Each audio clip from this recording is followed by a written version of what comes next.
It's not too often that you find a rugged looking design phone on AT&T's lineup, but that Samsung SGH a657 keeps in mind those heavy duty users that put their phone through a lot of stress.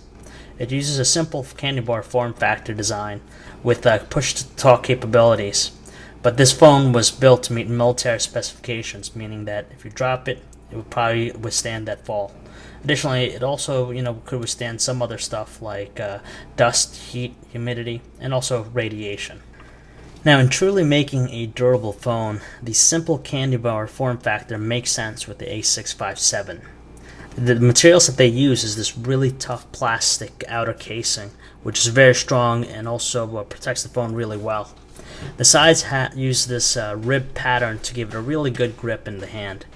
Now, there's barely any exposed areas on the phone if you look both front and the back. That's great because you don't want any debris or any water getting inside the phone.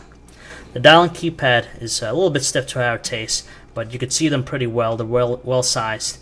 The backlighting is pretty good too. The directional pad, square directional pad, easy to navigate. On the left side, you have your dedicated volume rocker and also push to talk button. And on the other side, you have your quick launch menu key and also the dedicated flashlight to operate the LED flashlight. And you also have the proprietary USB charging port right here on the side. Now on the back, it only had no camera on the device. You have to move this latch in order to reveal the battery compartment, which houses, of course, the battery and also the SIM card and micro SD slot. There's also a belt clip up here if you really want to, connect it to, yourself. But the design is simple. Not the best looking phone out there, but it gets the job done. And of course, as we said earlier, using the simple form factor makes it a really, a durable phone. As software used on the a657 is similar to other recent AT&T phones. It's very simple, very swift, and very easy to navigate. We didn't have any problems, getting adjusted to it. Now, the one unique thing about the phone is that you have the ability to, change the display. But what we mean is just the theme. There's a variety of different themes you could choose from, a preset amount, preset look. You could also create your own theme if you want to get it to be really personalized.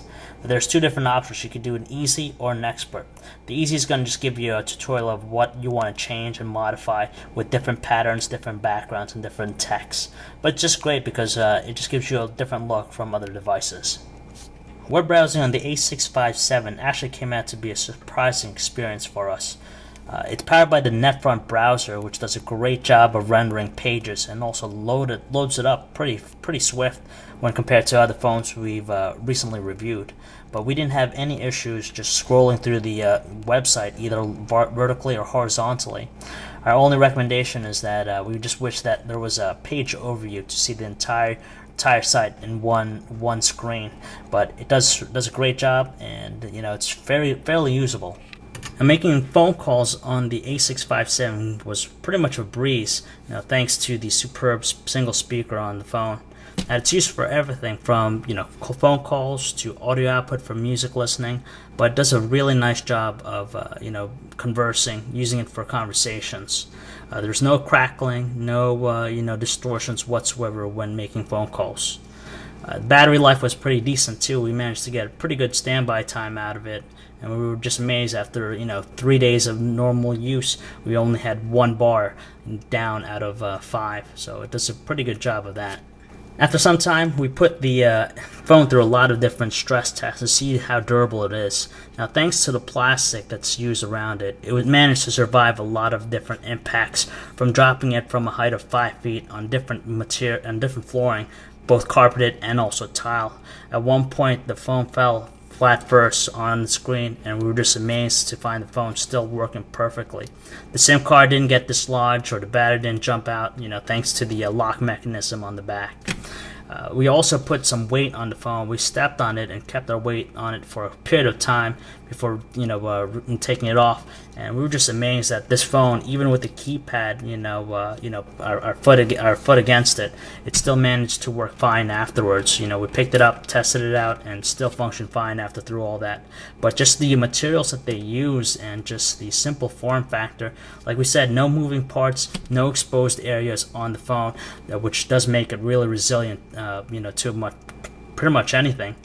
But it's a simple phone. It's great for phone calls, keeping people in touch thanks to its push-to-talk capabilities. At the same time, it keeps anyone connected, and it's just quite a durable phone that we've tested out.